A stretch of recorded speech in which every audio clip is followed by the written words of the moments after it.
Hello, and welcome back to the Creating Value in Schools podcast. It's wonderful to be here today with Nickii Messer, long-term champion for the school business management profession and leadership. Now, I know that Nickii has a particular topic she wants to dig into today. So, Nickii, do you want to tell us what's on your mind? What is this topic? Oh, Liz, yes. It was hard to choose because there's so many things, but I think one of the things that's absolutely central, and especially in all of the mentoring work that I do with school business professionals, is those thorny conversations. Oh, yes, I'd like to do it, but I just don't know how to broach it with my line manager or people that I line manage. And it seems to be central to so much. So difficult, thorny, challenging, courageous conversations. Great. Yeah, so on terminology, that was one of the things. Do you generally prefer to talk about difficult conversations, courageous conversations? Does it matter what we call them? Yeah, actually it does. And I'm so glad you've asked that because I've deliberately said those words: thorny, difficult, courageous. And in the past, that's what I've trained people about is courageous conversations, difficult conversations. And we haven't practiced this, so I want you to do something for me now. I want you to say to me, courageous conversation. Courageous conversation, And now I want you to say to me, difficult conversation. difficult conversation, And now I'd like you to say honest conversation. honest conversation. Now, how your voice changed when you said honest conversation. How did you feel? That feels more kind of in between, doesn't it? If I say difficult, that feels, oh, courageous. Okay. Honest conversation feels more real. Have you seen how I've become the questioner here? This wasn't the plan. No, I know, but I'm very good at these conversations. I think when we talk about difficult conversations, challenging conversations, courageous conversations, it kind of sets up an assumption that it is going to be difficult, that it's going to be something we've got to brace ourselves for. Whereas honest is much more, well, this is happening. We're going to get to the truth of something. And it just feels more positive. It feels as if it's something that we can develop rather than conflict. And there's that old saying, isn't it, that I'd rather swim with sharks than have conflict. But this isn't about conflict. That's a sweeping assumption, and I really want to avoid that. So let's call them honest conversations. Okay, that sounds brilliant. So, but why is it then that we do avoid them? I suppose you've mentioned conflict. What makes us put them off? Well, I think it is that, Liz. It's the fact that we assume it's going to be difficult. We build it up in our heads. And so we put it off a little bit and then it builds and we have sleepless nights worrying about it and it builds a bit more. And interestingly, I've just had a meeting with somebody who themselves said, "Oh, I've got to have a conversation with somebody and I've been putting it off and putting it off. I don't like I don't like conflict. I don't like argument. I don't want to upset anybody." I think that is the thing that basically we build these things up in our minds instead of saying, this is an honest conversation. It's about developing a relationship. It's about developing somebody's work. It's about the truth. It's about the thing that I am going to have to talk to you about is life chances and well-being of the children in the school. We have taxpayers' money given to us to pay for this most important, most expensive resource in the school, the people. And they are there for the life chances and well-being of the children. And therefore, we have to have these conversations to make sure that everybody is working at their very, very best. But coming back to why we delay them, why we don't have them, I think it is that we don't like conflict. We assume conflict. So we have to kind of step back and not assume.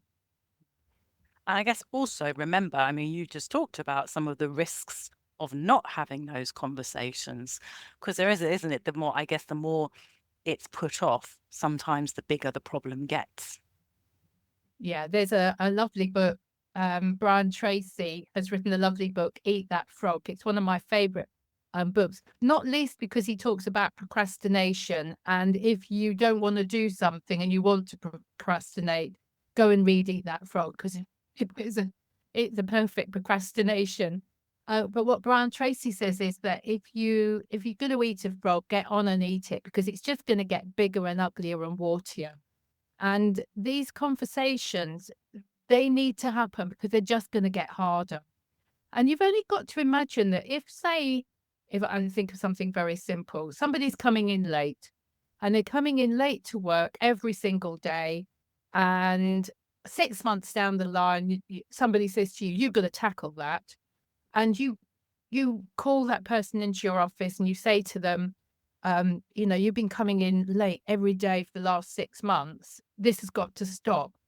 And rightly, they could turn around and say, oh, why are you mentioning this now? The last 6 months it seemed okay. No one's mentioned it to me.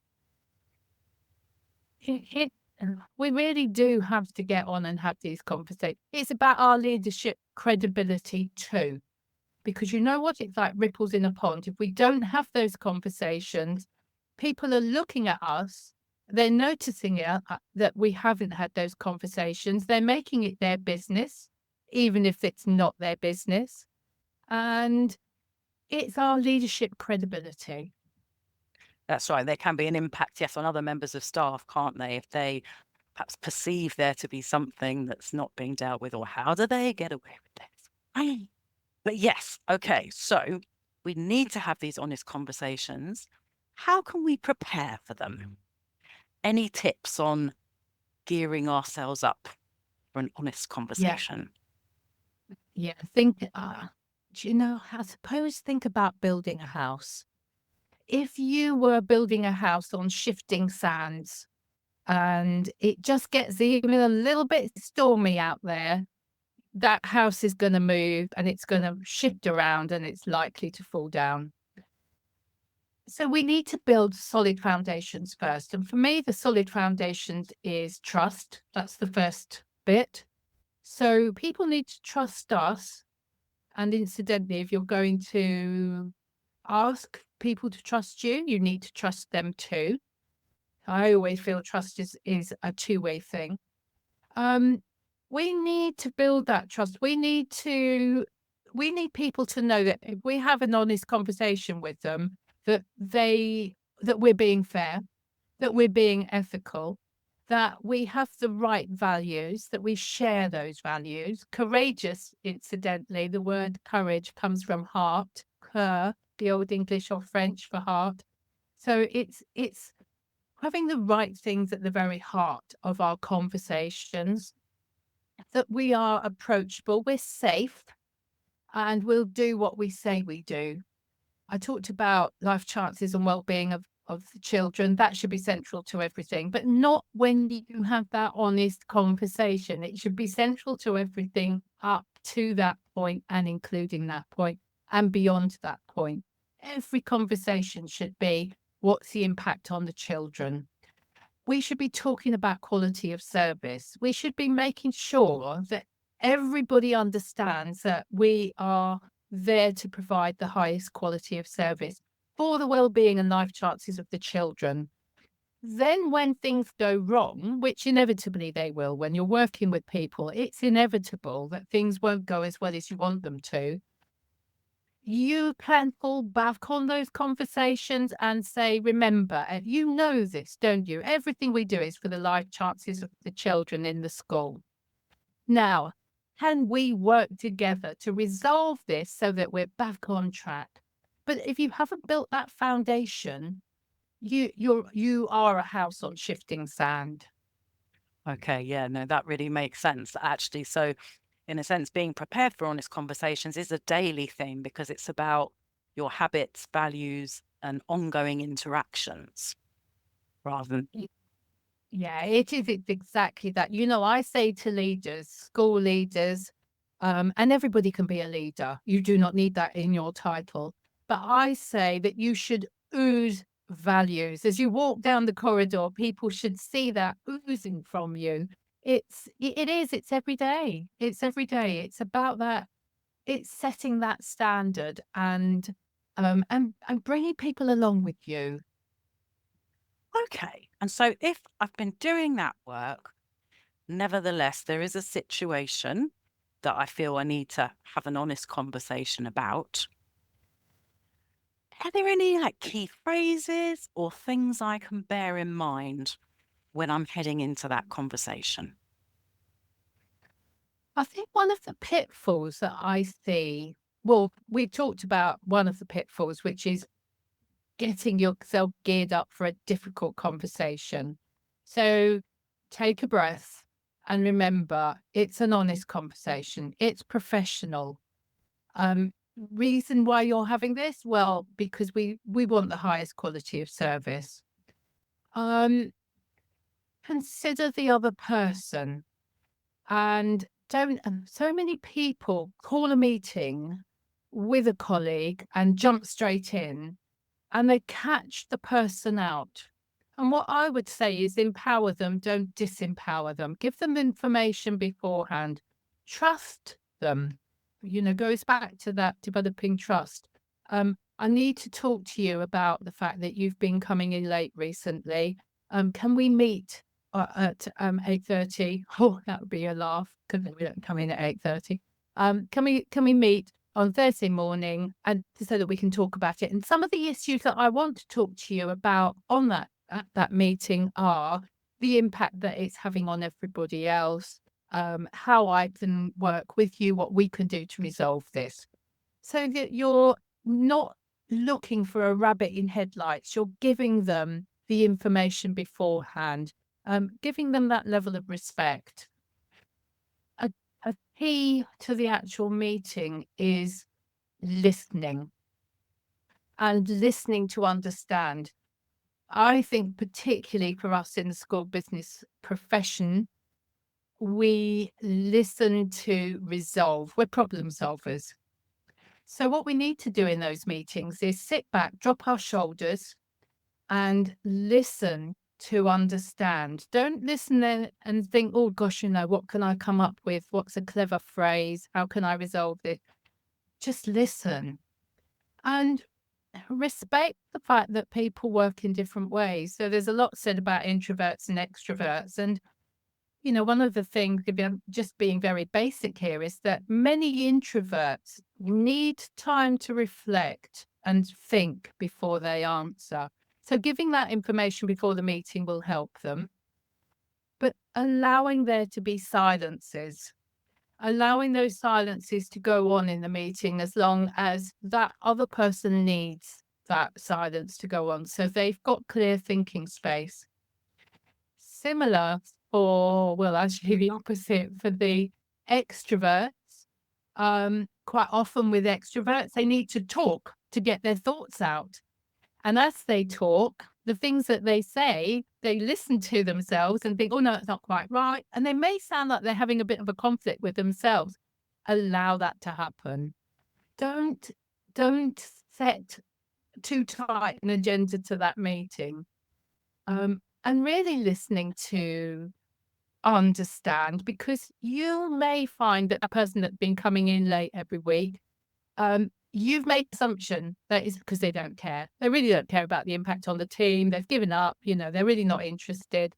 But it could be because they've got somebody at home they're trying to look after. We just don't know. And they may not have wanted to talk to us about that. So for me, that's the most important thing. And our language shouldn't be, we need to avoid saying, well, what are you going to do about this? We need to be more collaborative, more, how can we resolve this? So it's not all on me, not what can I do? It's what can we do? How can we work together to resolve this? And again, that comes back to trust. It comes back to the other person knowing that if you say that, you mean it. Um, yeah, and negotiation, always remembering the first rule of negotiation. And we may well find ourselves negotiating. The rule of negotiation is win-win. So we should never go into a conversation thinking, I'm going to get this, I'm going to get it sorted, I'm not having this anymore, because that makes you the winner and that makes them the loser. And then you've got an unhappy colleague. So it's really listening and trying to resolve something which you may not be able to resolve in that one meeting. It may take more meetings, but just getting an honest conversation where you start to work towards where you need to be. Yeah, so they'd be the main things that I'd be thinking of. And bearing in your mind whether the problem is down to skill or will.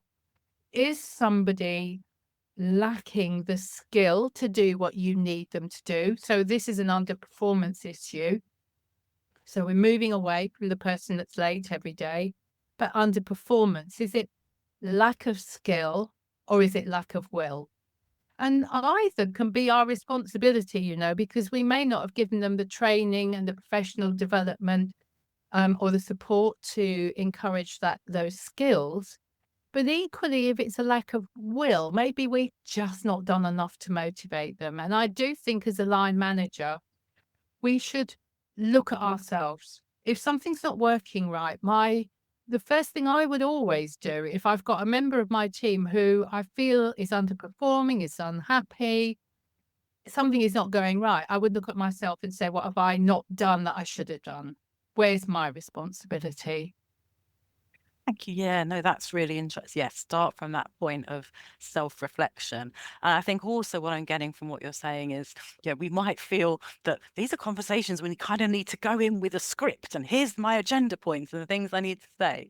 But yes, actually listening to understand.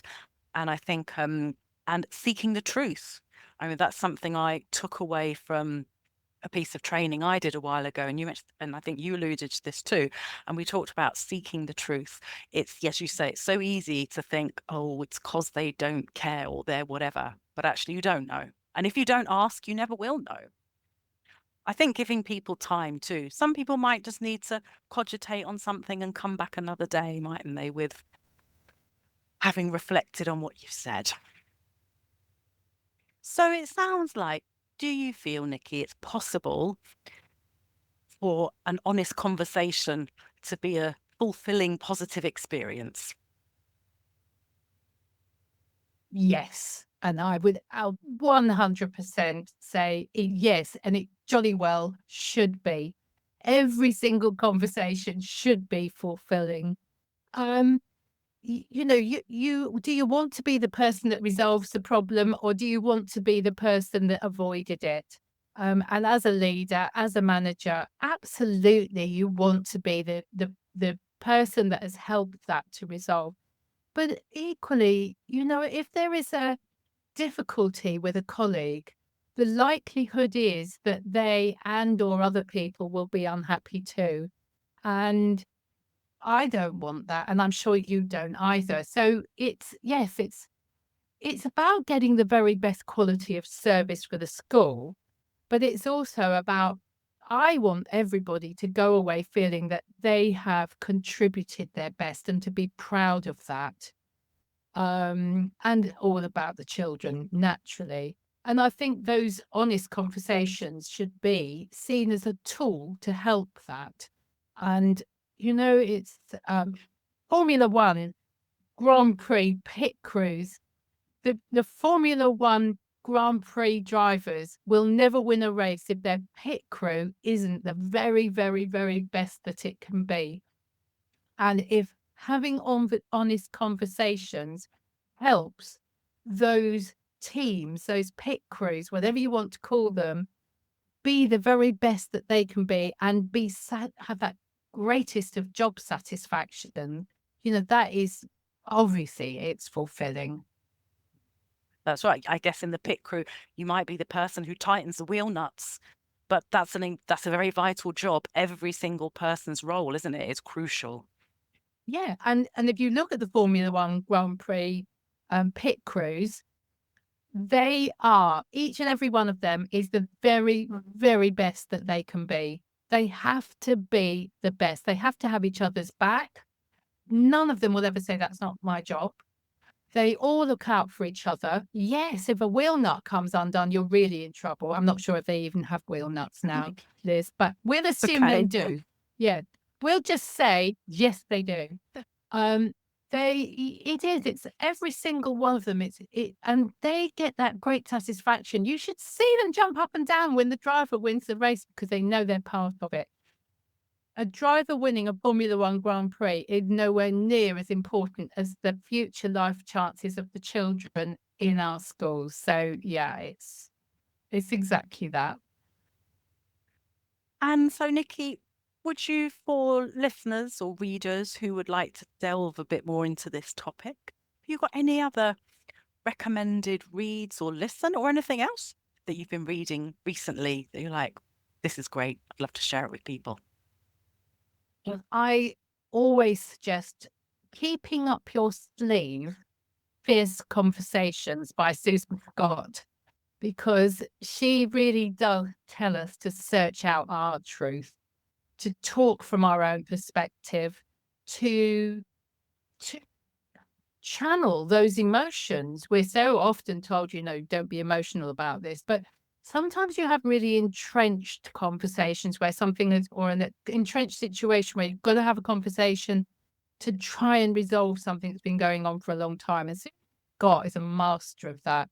So I would say Fierce Conversations by Susan Scott, The Chimp Paradox by Professor Steve Peters, because so often, and this is something that I find with people that I'm mentoring, so often it's the imposter who is whittering away in their ear, or the imposter syndrome. There is whittering away in our ear, telling us that we're not good enough, we'll fail, that conversation, will be beaten.